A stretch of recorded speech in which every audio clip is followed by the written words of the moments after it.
and we are the founders of Smarter by Nature. We're happy to be here this evening, and today we'll be discussing resilience and climate change. We are both the co-founders of Smarter by Nature LLC, which is a small-scale regenerative farming project. Right now, we're based out of Quincy, but we serve the city of Tallahassee in terms of food at the local farmers markets. We both have our certification in permaculture design. I graduated from FSU. Angela graduated from FAMU. Okay. And I was once on the board, and she's currently on the board of directors for the community co-op market.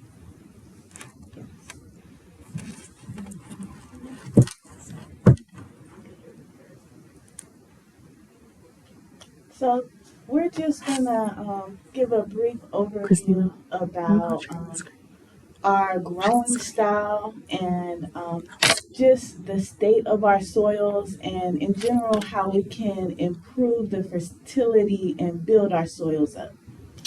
So the objective today is to share practical regenerative growing methods and tips with community members as a guide for cultivating their own growing space. So if you have a garden and you're interested in regenerative growing methods, this evening's presentation is for you.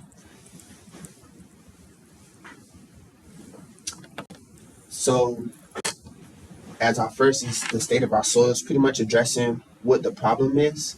Our soils are being depleted at an accelerated rate due to the use of chemical fertilizer and excessive tilling, which degrades the structure in the natural ecosystem of the soil.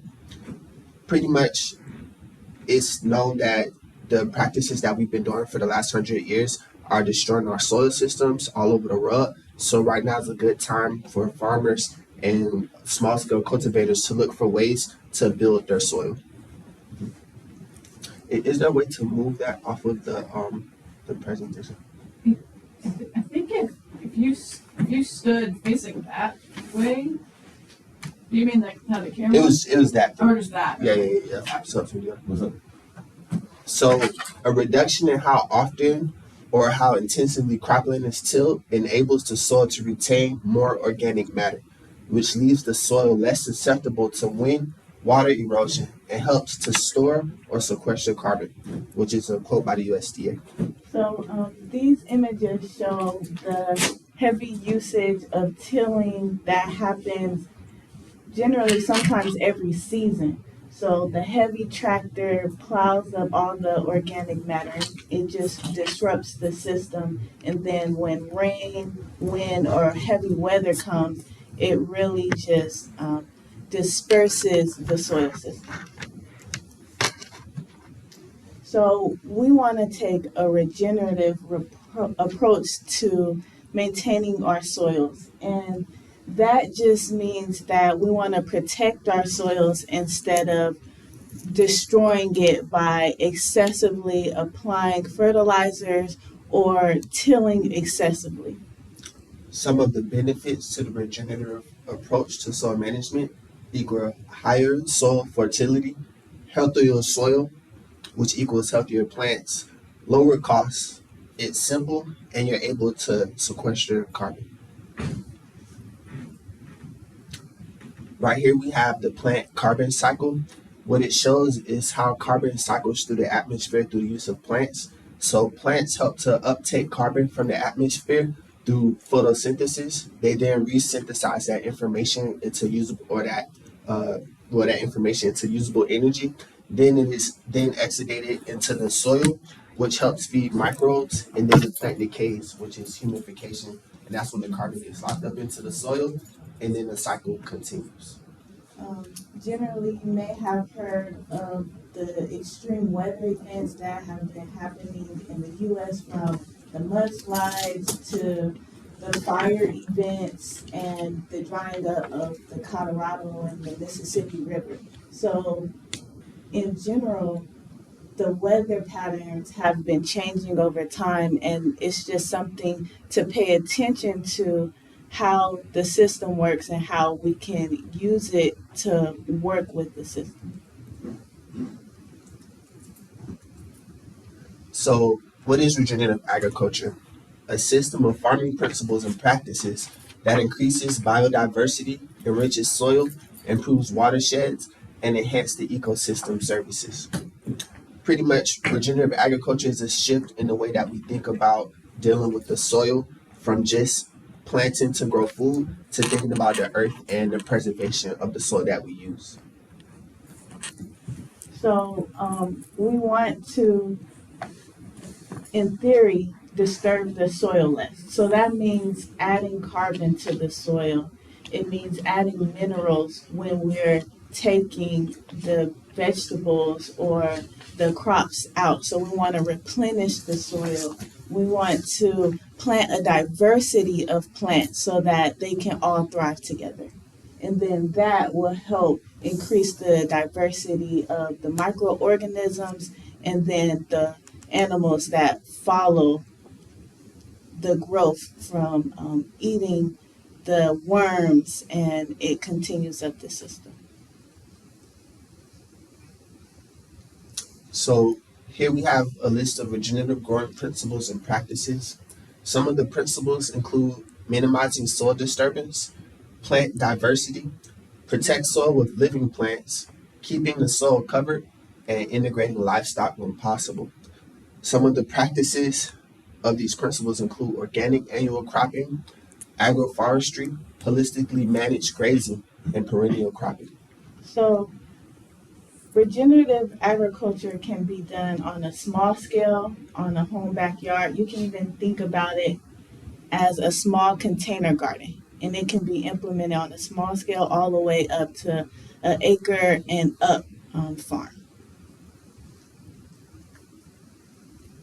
So here are the 3 ways to get prepared to grow sustainably. 1 is to learn to build and maintain healthy soil. 2 is to learn to select crops to increase diversity, also called stacking functions. And 3 is to learn to select the right regenerative growing method for your space. As Angelique mentioned before, what works for one person may not work for the other. We all have different growing zones. We all have different growing needs. So using these principles, you'll be able to find out what works for you. And then these images show a picture of turmeric that we have been growing in Quincy, and we used to use a method called sheet mulching by using old hay to cover the soil and feed the soil. And we use turmeric, which is a perennial plant, which we can plant once and it will come back every year. So we harvest it and then we expand it, we save some, and we'll sell some at the market as well. So the straw, the carbon at the bottom, is an example of incorporating carbon into your system, allowing the hay to break down. It helps to protect the soil and preserve the water. So the turmeric ends up needing less minerals from us directly, less nutrients, less water from us because it's all stored in the carbon below. So first we want to think about building and maintaining healthy soil. And so we can do that by a few different ways. One is adding carbon to the soil, which we talked about, the hay. It can be straw, it can be wood chips, it can be leaves, just really any carbon that you have access to, you can use it. And then in addition, we want to implement no-till or low-till practices. We understand that if you're dealing with a brand new plot, you may have to get in there and really get the ground up to access, to have the oxygen get in there and decompress the soil area. But after that, you want to preserve the soil biota, and that happens when you don't till every season. In addition to that, we want to add amendments to the soil because when we take the crops out, we're taking the nutrients out. So we want to replenish that. So we do that by using compost tea. You can make that at a low cost by even using the weeds in your area or using vegetable plant matter. You can also use different natural organic fertilizers. And then one way we like to do a low maintenance amendments is just by chopping and dropping. So you can use the plants that are already in your area and you chop them and leave the plants to decompose on its own, and then those nutrients will go into the ground. So some regenerative growing methods are permanent raised beds, which can be used for small scale annual cropping. If you have a garden space and you're able to make beds in that space, you can pretty much make permanent raised beds where the soil can build over time. You also have agroforestry, which is used to conserve trees and shrubs among or around crops or pasture land. Some examples are silver pasture and alley cropping, which we have next is the alley cropping methods, which are used to grow a diversity of trees and shrubs in wide rows with a companion agronomic horticultural or forage crop in between the alleys. And then silver pastures when you integrate the trees, such as nut trees, with animals in between those alleys. So the point is that you can have different methods that have multiple functions in your space instead of doing a monoculture of one type of thing on your property. So on a small regenerative garden or a farm, there's different responsibilities that need to take place to have a successful growing season. And the first one is planning. You want to plan ahead so that you can stay ahead of the season. And when it's time to plant, you know what seeds are going in, you know when to start them, where they're going to go. The second one is planting or cover cropping, getting those seeds, those transplants, making sure you have those for your starting date. And then weeding can be done in the late winter. And that's just a good time where you're not doing active planting, but you're just preparing the space. You want to make sure that you know the water needs of your plants. Some need more water than less. So you think about your space and how you're going to water. If you're going to overhead or if you're going to drip irrigate, just think about what system you're going to have and how much time you have to water.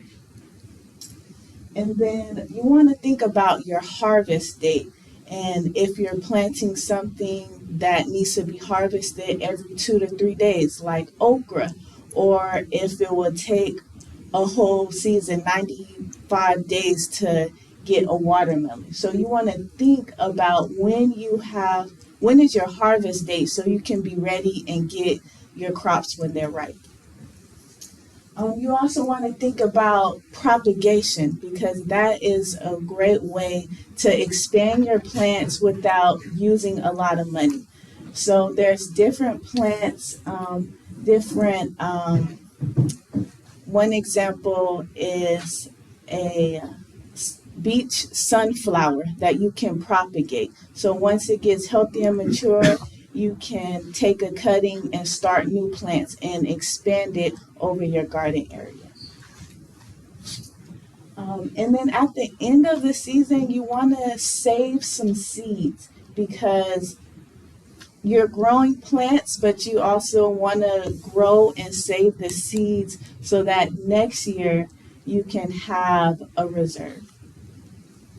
And then the last one is mulching. That's very important because it helps you to conserve water, it helps you to maintain the soil, and it helps you think about what carbon resources do you have access to so you can get that ready.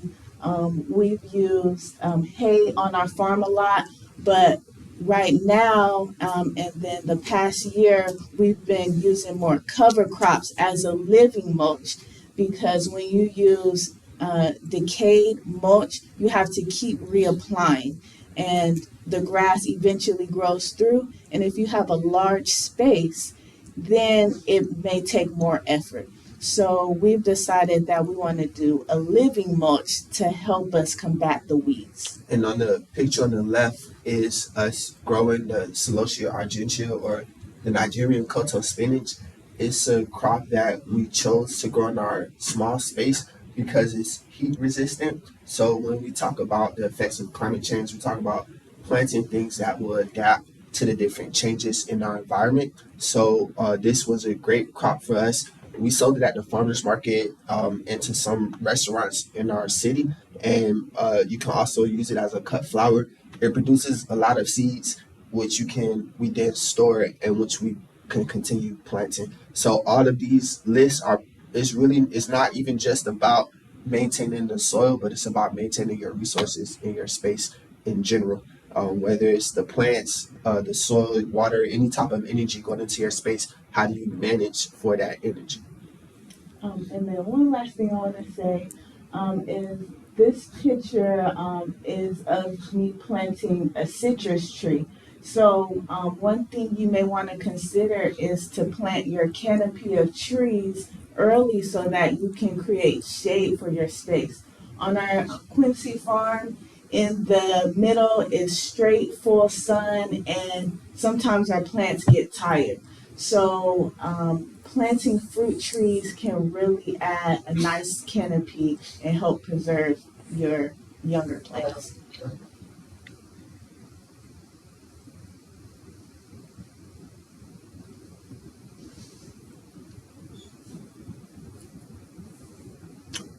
So we have design, cultivation, and tools, which are our growing considerations.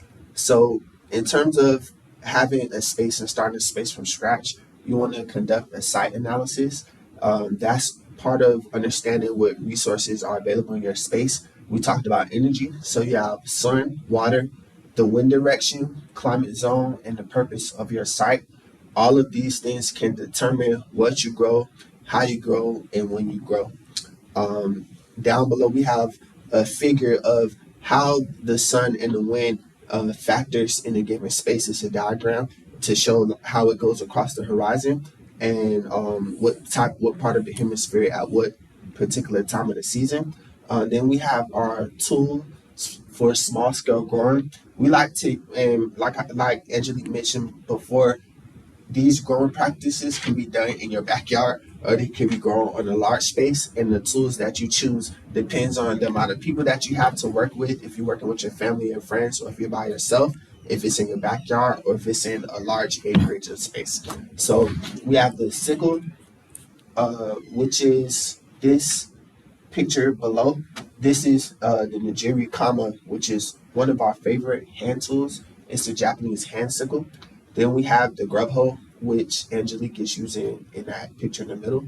You have a standard shovel, a broad fork, which helps to loosen up your soil when you're planting without tilling.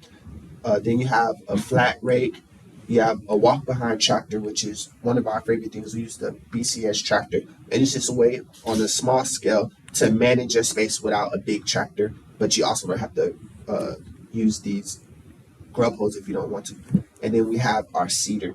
These are all tools that you want to consider when you're using your space. Again, if it's just your backyard and you got containers, go ahead and get you a Nigiri Kama.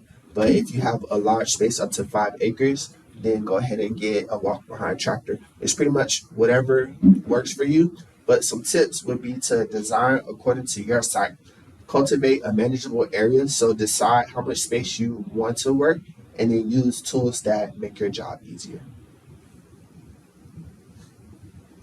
So the next segment, we're going to talk about selecting crops and planting the diversity.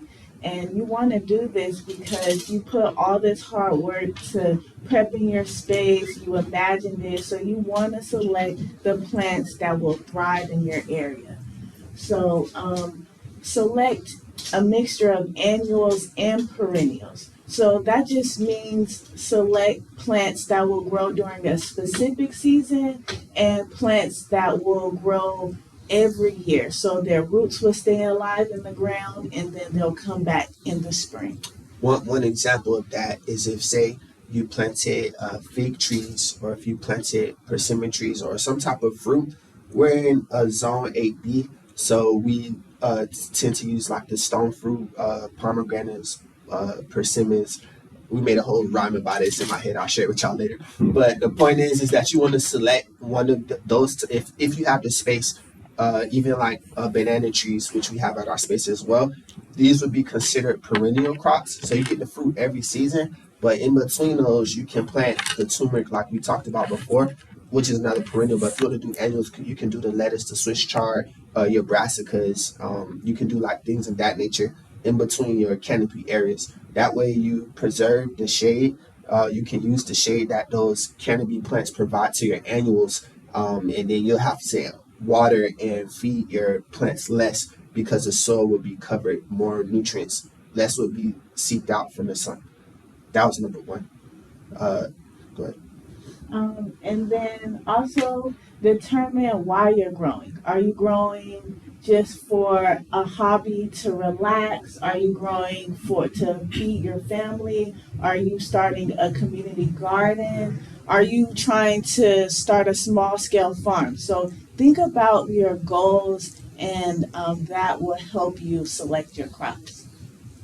Also, you want to plant native plants as well. So you want to seek out what plants specifically thrive in your area. So you can go to your local nursery, and here is Tallahassee Nurseries and Just Fruits and Exotics, and that is a place where you can talk to someone who actually knows what thrives in your area. Also, you can go to your UF IFAS extension office, Exactly. where you can talk to experts in your area. Every state should have one, and you can talk with an extension office where you can talk to them about your growing and gardening plants. So next, you want to plant in layers. So you want to plant the ground cover. So that can be your sweet potatoes or your clover, just things that grow really low to the ground, vining plants. You want to plant shrubs, so a middle layer that can be herbs or different evergreen bushes. And then you can plant your understory trees. That could be your fruit trees or your moringa or just plants that get 12 to 15 feet tall. And then if you have the space, you can plant canopy trees like oak or pine. Mm-hmm. And depending on how your space is, for example, our space in Quincy is pretty much wide open. In permaculture, you have things called zones, and those determine the level of growing that you do in your space. So it usually goes zone 0 through zone 5. 0 would be your home. Then you got right outside, like your backyard. Then you have your yard. And then depending on if you have this type of space. But the outermost space would be zone 5, and that would typically be your canopy trees. So for our space, our zone 5 are the trees that border our area, which are like pine, oak, and sweet gum in our space. If you're trying to farm large acreage, then the slides that we mentioned above, you can do the agroforestry or the silver pasture, where you can plant like the black walnut as an example of a canopy tree in your own space, and you can do everything we mentioned in between those rows.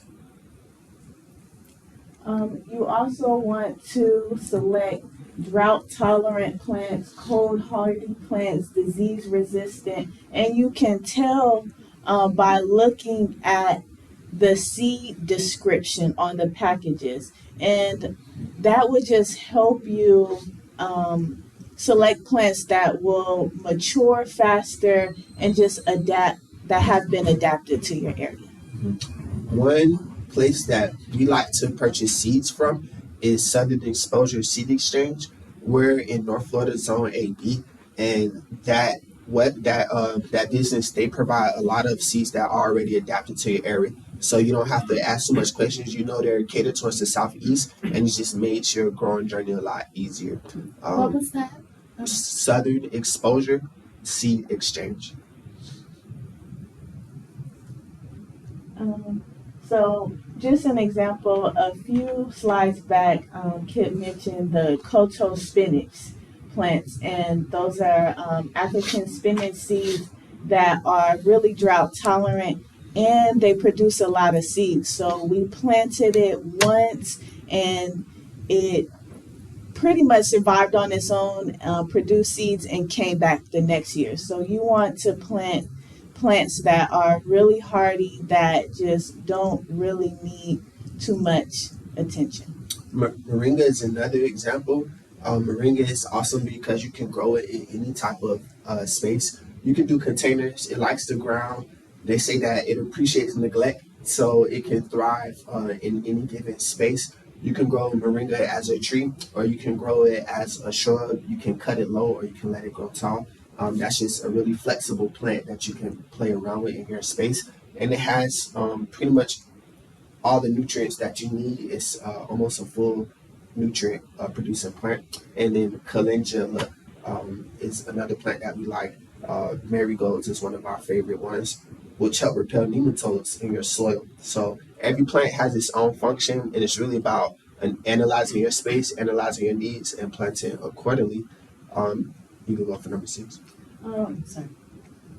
So you also want to get plants that not only pull nutrients from the surface, but pull it really deep from the soil. So plants like that include comfrey. That's a great plant. A lot of people use it to make compost tea, or you can just chop and drop it. Dandelion is another one. So they just have a really long taproot that really gathers the nutrients, and when it comes into the plant and you chop it, it releases it into the upper part of the soil. And then you don't eat comfrey, but comfrey grows as a shrub in your space. And dandelion you can't eat. They sell it at the store. It's an awesome nutrient, has high iron content, but it grows kind of like a vegetable, like a lettuce would in your space. And then the last one to consider is planting crops for livestock. So if you have a large enough space and you have cows or sheep or goats, you can plant cover crops that they can eat, they can metabolize it, and provide fertilizer for your space. So that includes ryegrass or bluegrass, or really just figuring out what grasses that those animals eat.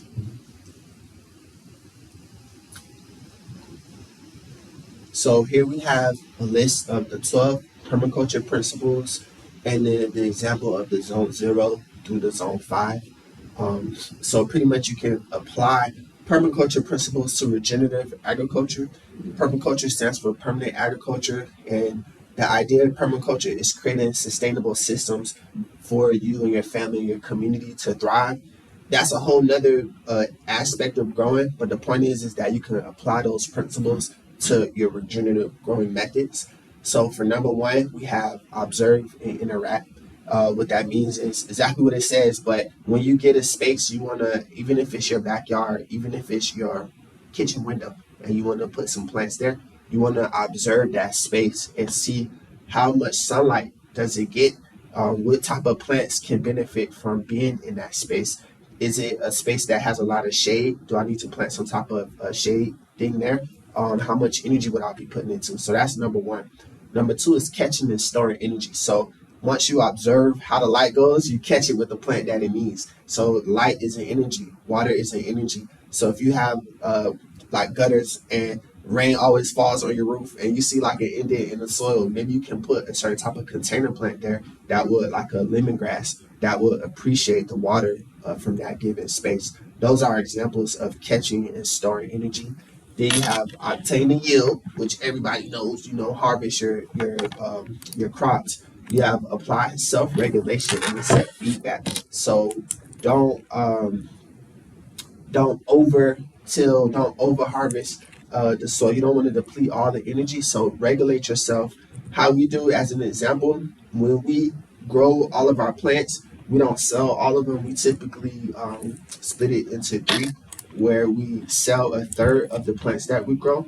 We keep a third of the plants that we grow, and we, in terms of like saving for the seeds, and then we harvest a third of the plants that we grow to save for ourselves. So apply self-regulation and self-feedback. Use and value renewable resources. So an example was the carbon that's in your space. If you have carbon is pretty much everywhere. If you have plants, all of them produce carbon. At the end of the year, a lot of the plants die. So you can one thing that we used to do that anybody could do is we get people's leaves. Sometimes people have bags of leaves on the side of the road. We get the leaves, put them in our backyard, let them stay there for a year, and they turn into leaf mold, and that's good energy that you can use to feed your plants. So that's an example of using and valuing renewable resources. Produce no waste. So just it's your mindset, how you look at your space. Instead, before you throw it away, think about can you reuse it. Then we have design from patterns to details. That's probably my favorite principle because it applies to life. But when you want to design a space, look at the patterns. So Angelique was talking about planting the fruit trees in your space first, and then the details would be the flowers, the annual vegetables. The perennials would be the patterns, as an example. Integrate, don't segregate. So having diversity in your space to improve resilience versus monocropping is an example of integrate, don't segregate. Use small, slow solutions. So before you change the whole layout of your space, observe, interact, and see what little adjustments you can make over time. Also, perennial crops are an example of small, slow solutions. Use and value diversity, which is similar to number 8. Use edges and value the marginal. That's another one of my favorite principles. Pretty much edges are the edges of any given section of your growing space. And what they do is that each edge creates what they call a microclimate, and you can take advantage of that. So the edge of your trees is shade, and that's a space that a new plant can grow. So that's an example of a microclimate, whereas the trees themselves might be growing in a full sun area. So I like that. Creatively use and respond to change. So that kind of ties in to number 1 and number 4, but you want to be able to adapt. When 2020, the pandemic hit, one of the toughest problems with large-scale commercial agriculture was their inability to adapt. You saw pictures of farmers throwing away thousands of pounds of food because they were able to move it through the supply chain. So they didn't have the ability at that time to respond to change. But as we move forward and we move forward into a post-pandemic society, we want to think about that. How can we adapt if we have to change our systems? Diversity helps with that. So when you plant for diversity, we like a method that we call SGP. It means something got to pop. So you plant diversity in your space so that if something messes up, something will survive, whether it's shade, whether it's perennial, annual, whether it's going to reseed. However, the fact that you have diversity, something got to pop. So creatively use and respond to change. And here are some book recommendations that we definitely has impacted our growing style. We have Managing Cover Crops Profitably, and that one just really dives into each climate zone, and it shows you which cover crops to plant, when to plant them, what nutrients they give back to the soil. And then Permaculture, a designer's manual, is like just a wealth of information, and it's also divided into sections where you could specifically go to that part of the book. Okay, I live in a subtropical place, and it will tell you just how to design your house if you are in a forest, and where to plant, and it's just really it helps you design your space with nature. We got a question online for the previous slide. So Robin wanted to know, or said, knowing that disaster freezing produces usable debris, what large-scale efforts are in place to capture the debris for composting purposes? I'm sorry, say it again. Knowing that disaster or freezing produces usable debris, what large-scale efforts are in place to capture the debris for composting purposes? So we don't know what large scale efforts. Maybe Sundiata may be able to answer that question in the future or like right y'all. But what we do know is like on the local level that every time after a hurricane, usually they chop down trees up, clear power lines. So you can get with the local arborists in your area, those businesses, and you can reach out to them if you have a space or if you know of a community garden, and you can ask for the wood chips from that debris to be moved to that location so that you can disperse that either in that area or you can share it with members of your community and y'all can use that as a resource, as an example. Yeah. Thank you. For example, we met with some local farmers, and they have a farm, and they have like a designated area where they just have the trucks dump the wood chips, and then over years that passively becomes soil. Mm-hmm. There's even on the local level in terms of resources, you have going to Starbucks and getting coffee grounds as an example. So the resources can be like small scale, you got the leads, or they can be large scale, talking to the businesses about the trucks. We don't know what happens in each like in individual cities, but that's something that you can check out. And if she knows that answer, message us and let us know. And then another book, The Natural Way of Farming by Masanobu Fukuoka. And he is a Japanese farmer who was a soil scientist and took up his father's 7 acres of citrus farm and just really abandoned what he learned and just used nature to try to help him understand how to take care of the land without excessively putting in too much inputs or taking too much out. Jadam, Korean Natural Farming is a great book that talks about low cost ways to amend your garden. And that is just a really, really great book. Talks about how to make compost tea and just their SE system, and just basically saying that taking care of your garden should be simple. It shouldn't be too complicated. So that's what that book's about. Yeah, it's simple, effective, scientific, and efficient in terms of the SESE. A great book. Then we have Teaming with Microbes, which we think is something that everyone should read, and it just opens your eyes to the world that is beneath our feet. We have No Work Garden book. That's probably one that everybody will love by Ruth Stout. Ruth Stout is an awesome individual and a garden pioneer in terms of storing carbon in her space. She pretty much stumbled across this method after she's been growing for a very long time, and we really like her information. And then we have Vegetable Gardening in the Southeast by Ira Wallace, which is an awesome book if you are in the Southeast on AP Climate.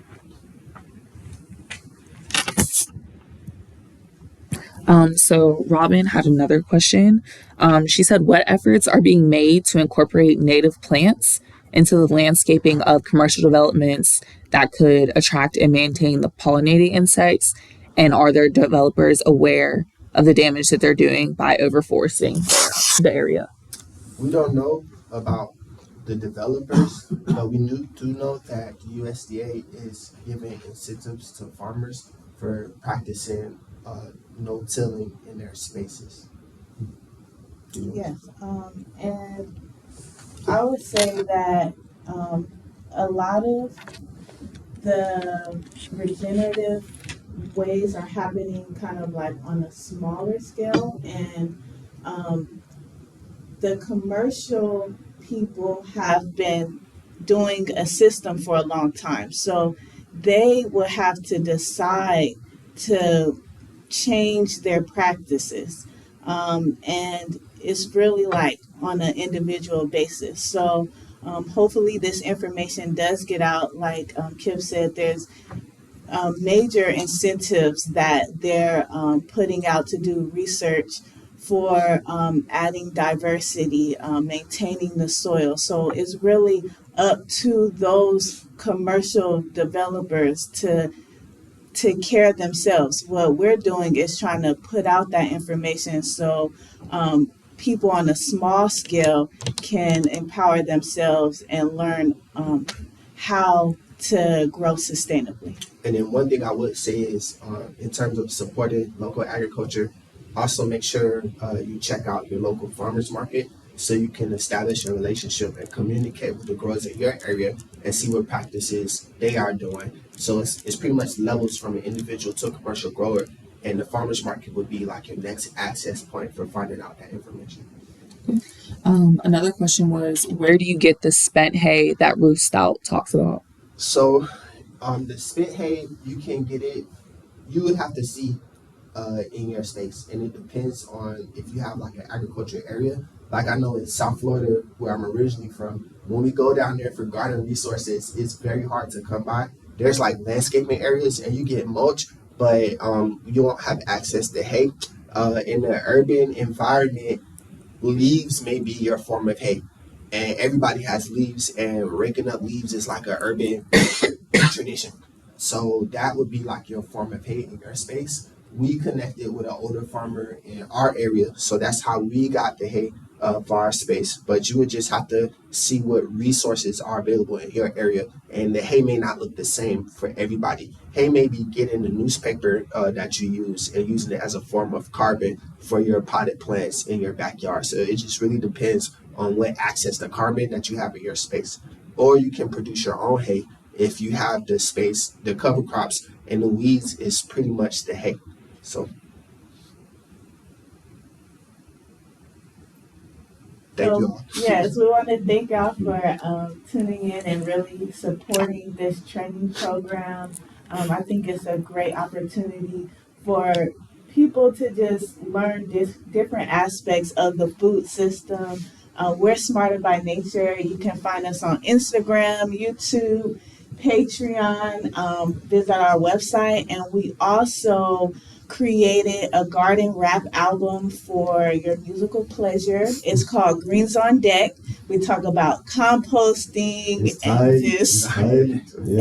just making gardening easy and fun. So you can check that out, Greens on Deck. And we appreciate y'all for having us. Yes, thank you. We actually did have another question. Okay. Yeah. So Robin wanted to know, does grinding the leaves down really speed up the composting process? It can make it slightly easier, but honestly, when it comes to leaves, you can let them do their own thing because fungus is already on the leaves, breaking it down. So it can make it slightly easier, but it's not necessarily noticeable when you could allow it to happen itself. We like to allow it to leave. We like to leave the leaves there. Leave the leaves. We like to leave it there for a year in a plastic bag. We'll poke some holes in the bag, and we might spray it if it's like in a dry season, but we'll spray the leaves, and that it's like a passive method, and that allows it to become activated. If you want to become more active than that, then you may want to consider creating your own compost. Thank you. Yeah, Thank you. Any more questions? I don't think so. Okay, cool. There's none in the chat. Thank you, Robin. We appreciate you. Oh, there's another. Oh, she said thank you. Okay. I was like, I saw that go by. Cool. Yeah. Thank you again. Awesome. Good job, y'all. Thank you. Yeah, absolutely.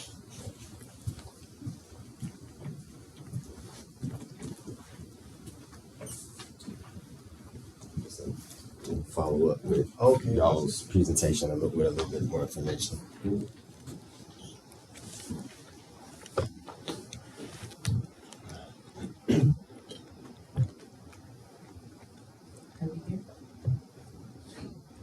Yeah, we're gonna go all the way down through their slides to get to a pink box. Go back. Right here.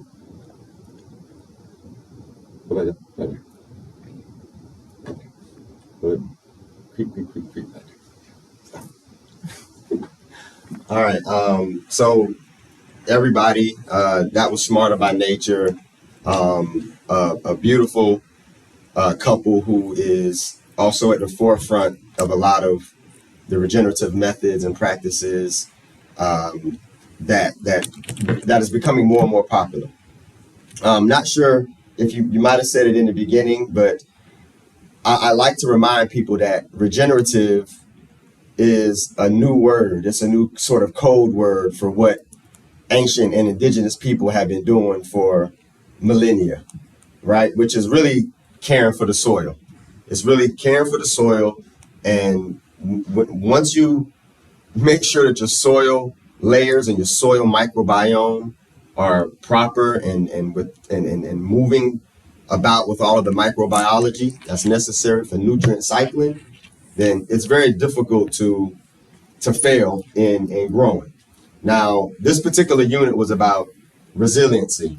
All right, so I'm just going to touch on just a few items that they actually touched on, and go into a little bit more detail on a few things.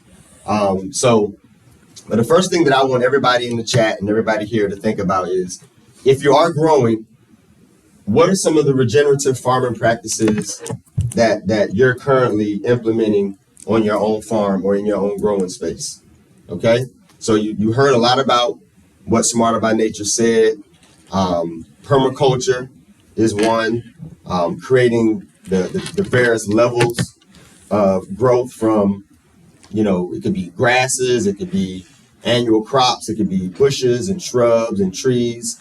And that's what we call the layers of succession. And you can also follow the various layers of growth and succession, and you could see how the various bacterial growth all the way up to fungal growth, where you have the bacteria count will be higher, right? Your fungal to bacteria ratio won't be as great. But as you move up those steps of succession from very low crops all the way to higher crops, you begin to see an increase in your fungal to bacteria ratio. So you can follow that sort of that life that's inside of the soil when you look at various stages of growth in a forest or in somebody's backyard. That is what we call the stages of succession. High bacteria count, and the further you go, it becomes where your fungal count usually comes up until you get to old growth forests and high canopy areas. So I always forget the name of this, but what is that?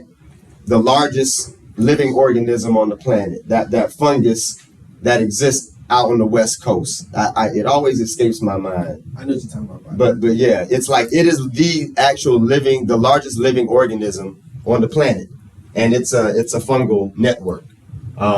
So all right, if everybody got a chance to list anything, is there anybody in the chat that is currently utilizing any regenerative practices that they may want to express?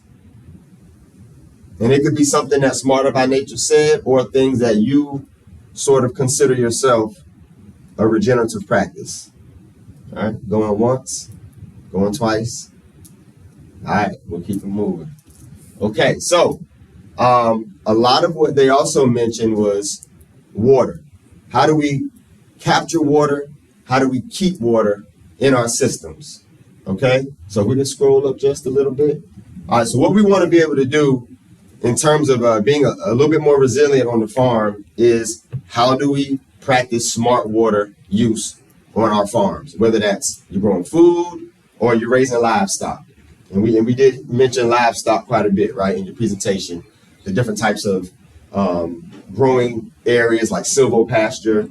And I'm personally interested in that with sheep and possibly goat. But this is what we want to really look at. So, of course, water usage on farms and in civilizations has been going on for eons, right? And human beings have always found innovative and creative ways to utilize water to grow crops. So nothing has really changed in terms of how, just in terms of the fact that water is distributed into our fields, but of course the technology has changed and the different methods of water distribution. So at the base level, all crops need water because they are living entities. Obvious. The challenges that we face at this juncture is ensuring that our agricultural enterprises have sufficient water to make sure we can feed ourselves and earn a living simultaneously. So let us look at some of the challenges, okay? So in the days of old, farmers and ranchers looked towards a nearby lake, river, stream to provide water for what they needed. In today's modern ag system, we have plumbing, right? Plumbing changed the entire game when we're able to create pipes and run those pipes underground, and you can run water through those underground systems. Plumbing is how we approach watering of our fields and animals in today's times. And that's primarily through a system called irrigation. Okay, how we distribute water to our animals or how we distribute water to our crops. So irrigation is the method by which we divert water to those entities. So irrigation is defined as the supply of water to land or crops to help growth, typically by means of channels. Okay. So the concept is simple, easy to understand, but sometimes there are challenges because you got some farmers and ranchers that have 500 acres of pasture, right? They may be growing corn and soy, these, what do we call those, commodity crops?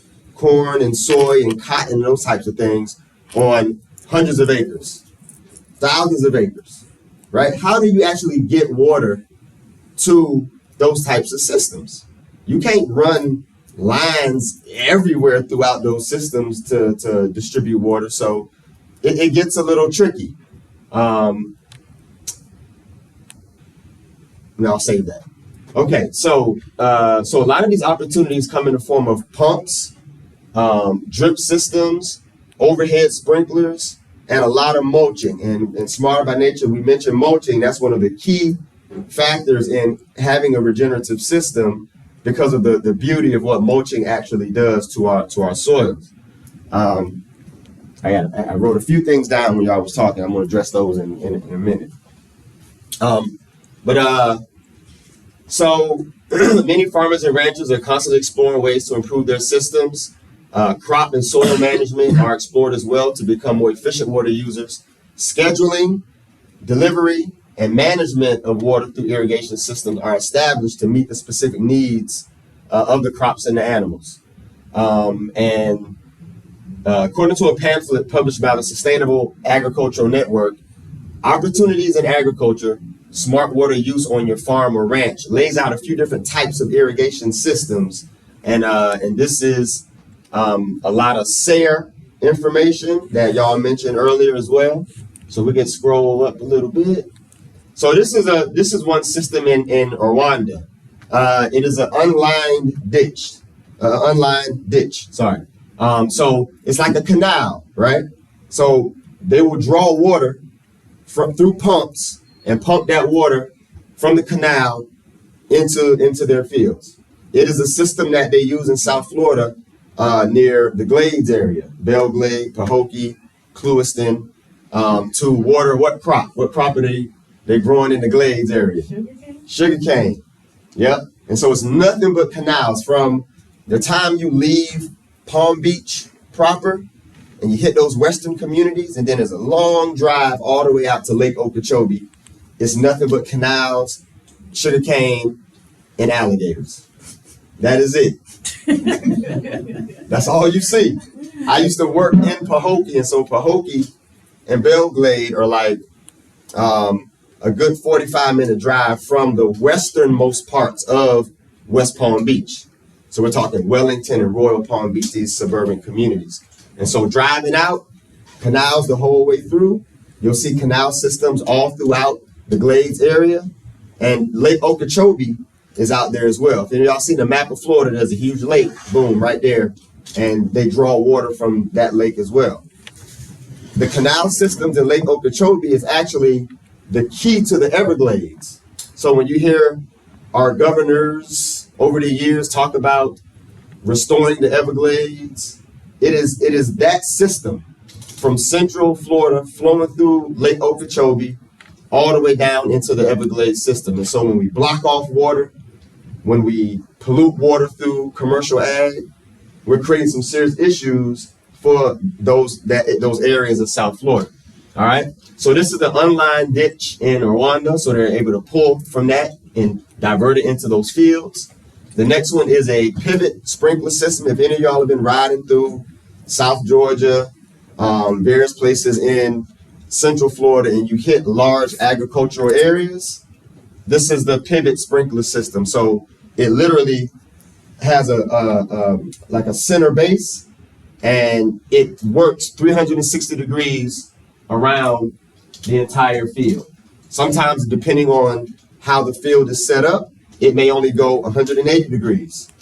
It may only go 45. It depends. And I've been to a cattle ranch where a farmer had a pivot system, but he had his land sectioned off into like he had 4 quadrants, and then each of those quadrants was broken up into 2 pieces, and so he had 8 sections, but he had fences to separate each parcel.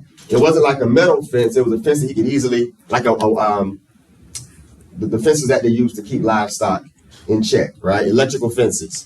And so he would literally have to go to the beginning, to the end of that fence or the front of it, lift it out the ground, and move it out the way to allow this pivot sprinkler to move all the way across the field, right? So you'll see these sprinklers out in more rural areas. And the interesting thing about these sprinklers is it's not just water that they're distributing. What else do you think they're running through those lines? Fertilizer, exactly.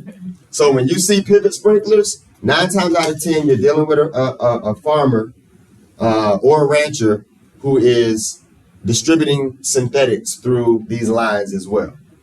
All right, you're gonna have a few that are kind of keeping it organic and keeping it clean, but 9 times out of 10, running through those systems are water along with synthetic fertilizers being distributed. All right, drip irrigation system. A lot of small farmers will have this type of drip irrigation. So you have a supply line, right? The supply line is hooked up to your faucet. And then from the supply line, you have the tubes going out, right? They're usually flat, and they'll expand once you turn the water on. And they all have a hole in the bottom of the tape. I think about every foot, they'll have a hole where it just drips out. So this is a great way to conserve water, because the water is just really dripping out of that tape and going right down to the root system. So it's not a lot of water loss and not a lot of evaporation taking place.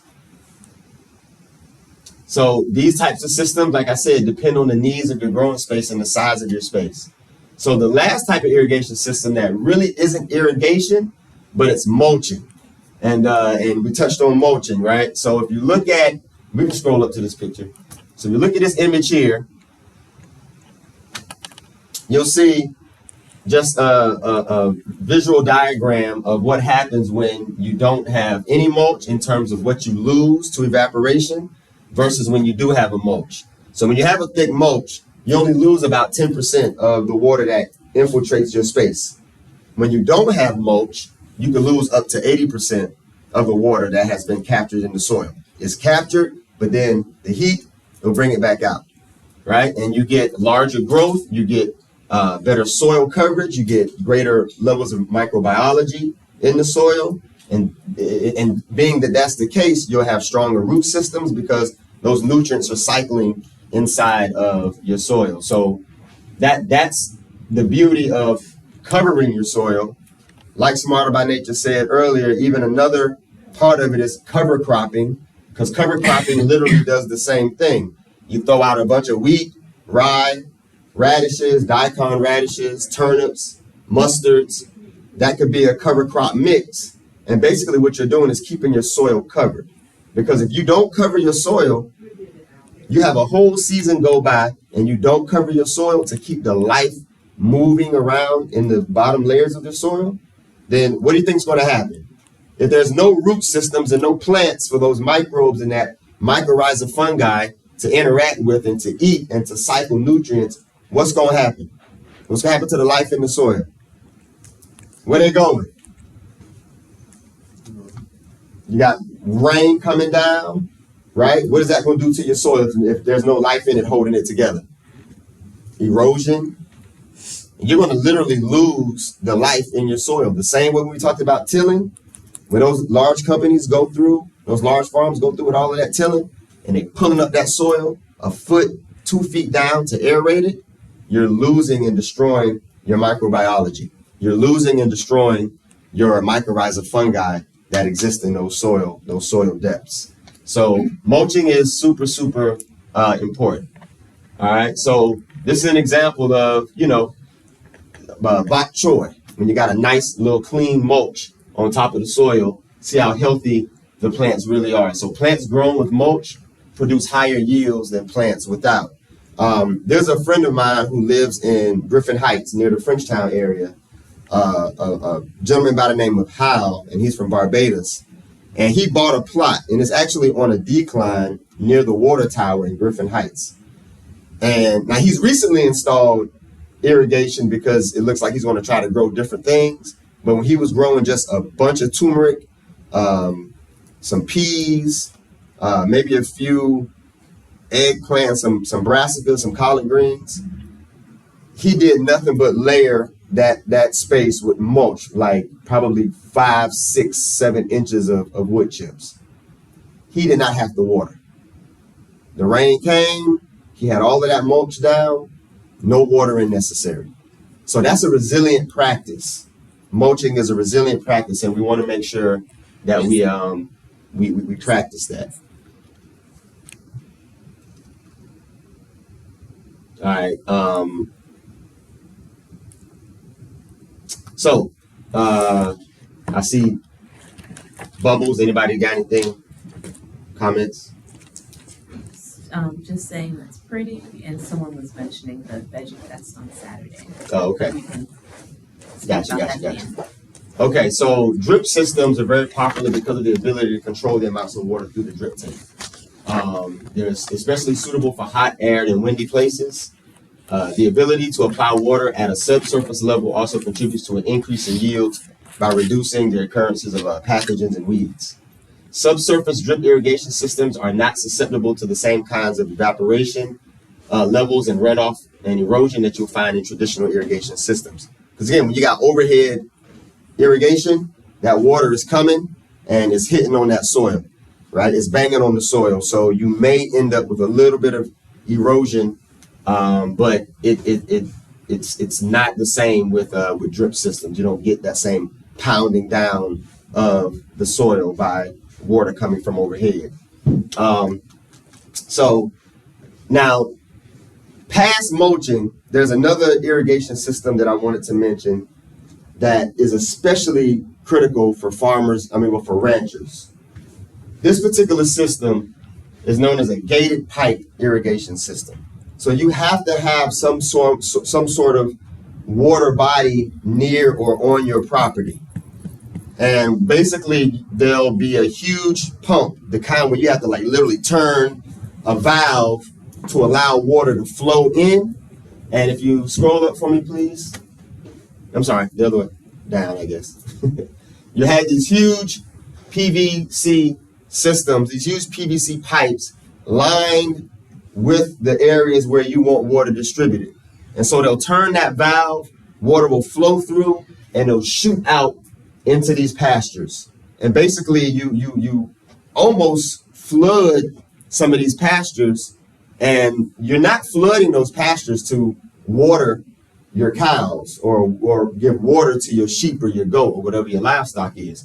You're pumping that water out into that field to help stimulate the growth of the biomass that's growing in those fields. So that's whatever crops they're using as forage for cattle, sheep, goat, primarily, and even, it could be llama, alpacas, whatever animals that forage like that. That's what this type of system is for. It is pushing tons of water out into the pasture, into the field, to stimulate growth, to make sure you have that growth. Because, look at this land. There's a couple acres right here just in the image alone. It's not easy to divert water and to supply water to those types of areas. So what will some ranchers do? They'll know that they have a rainy season, right? And when that rainy season approaches, that's when they'll go and broadcast their cover crop seed to get the growth that they need in order to supply their animals with the foraging food that they require. But now, that's why we're here talking about resiliency. You know, you're going to find that for those that like to keep up with different things ag related, it's going to be tons of workshops, tons of amounts of information coming from extension offices and other ag organizations and from the USDA about resiliency. This is what we're facing. Yes. I see that someone has a hand raised. Hey, Robin, did you have a question?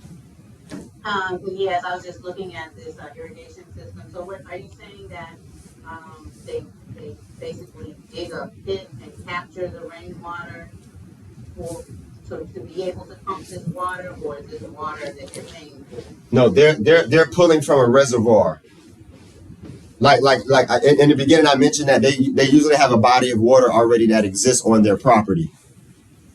So it could be a lake, it could be streams. They could have dug canals to allow water to flow near certain pastures, and then they have a pump and a valve system that they can shut on and off to allow that water to come up through this type of pipe, and then the water is distributed the way you see in this image. That makes sense? Yes, thank you. Okay. All right.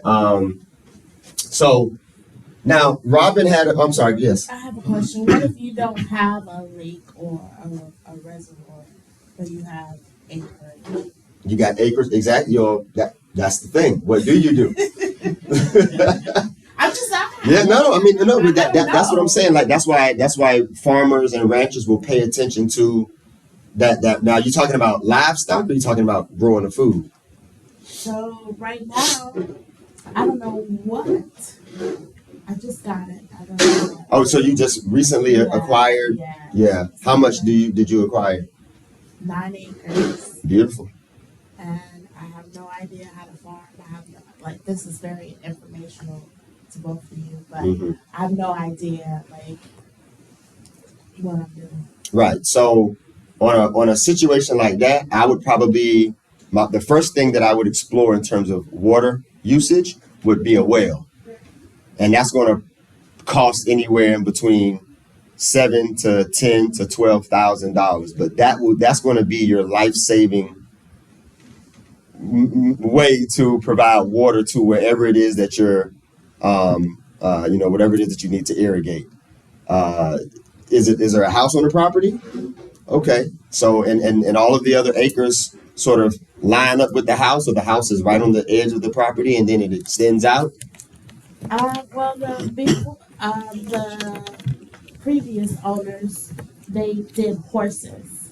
Okay. So it's gated for a horse. Right. It's all gated off for horses. Yeah, okay. For horses. So they had to supply these horses with water some kind of way. Right. Right now, it's interesting because I have a friend who has cattle, right? And he bought an area that's away from his house. So he has a huge trough or a tub that he literally has to bring water into just to dump the water into this trough so that the cows can drink. Okay, there's a trough there, but right. I don't know where the water supply came from. Right, so that what he's doing is unsustainable. You just can't keep doing that every other day. You're talking cows. You ever been up on a cow before? Yeah. Them things is big, right?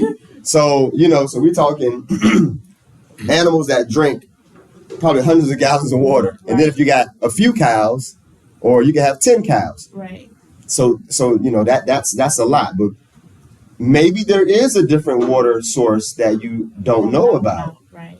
So you may want to look at the possibilities of how to extend the piping system from the house, which is a lot of digging and a lot of pipes, or take that money that you would use extending that system from the existing water source and invest it in a well system that's more suitable for the area that you want to divert water to. Okay.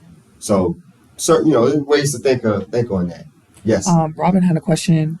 Are there any regulations around capturing rainwater on your own property? Not in Florida. If you lived in places like Oregon or Washington, perhaps there's some regulations there. At least none that I know of in Florida. Molly, you heard of any regulations in Florida? Yeah. Right. Because we have such we get a lot of rainfall. We have wonderful watersheds and water tables and groundwater aquifer systems that people capturing water isn't going to really affect our ability to keep our water supply moving and flowing. So I'm sorry. Sit. So Robin mentioned something earlier about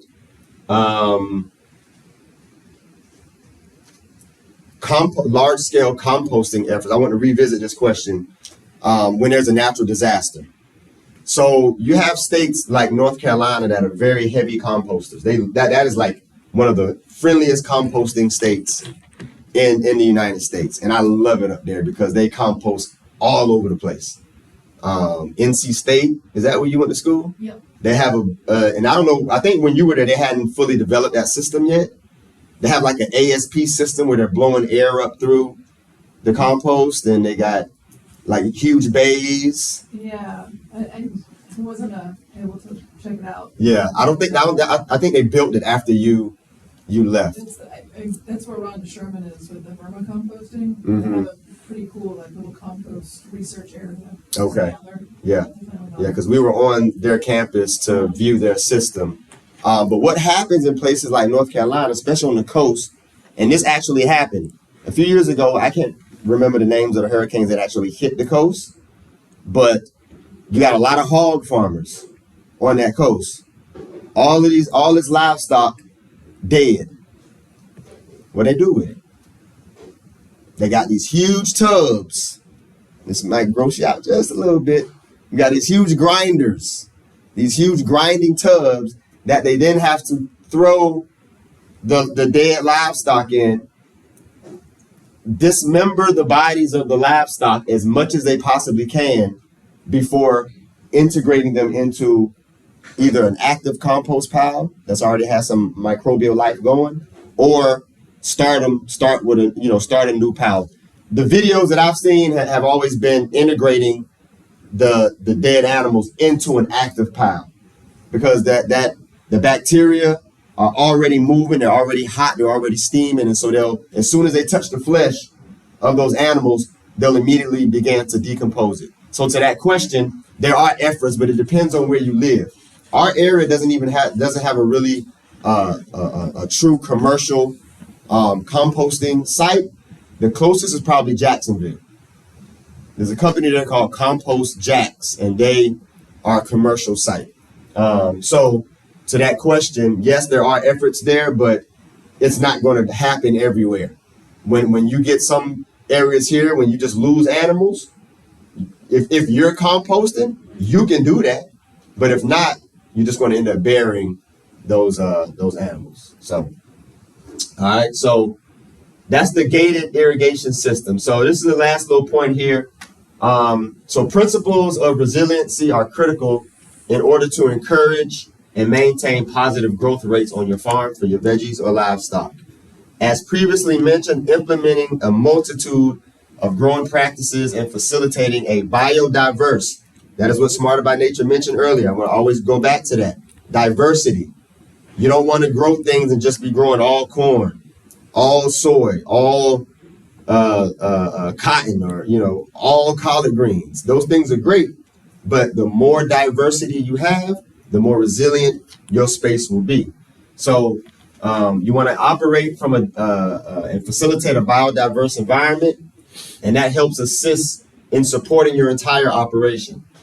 From the ag principles to technology to crop positioning and water management systems, all of these concepts should be well thought out in advance in order to get the most out of your operation.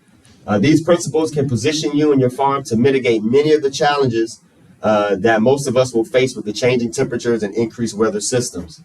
Preparation in the now can prevent loss of crop and life in the future.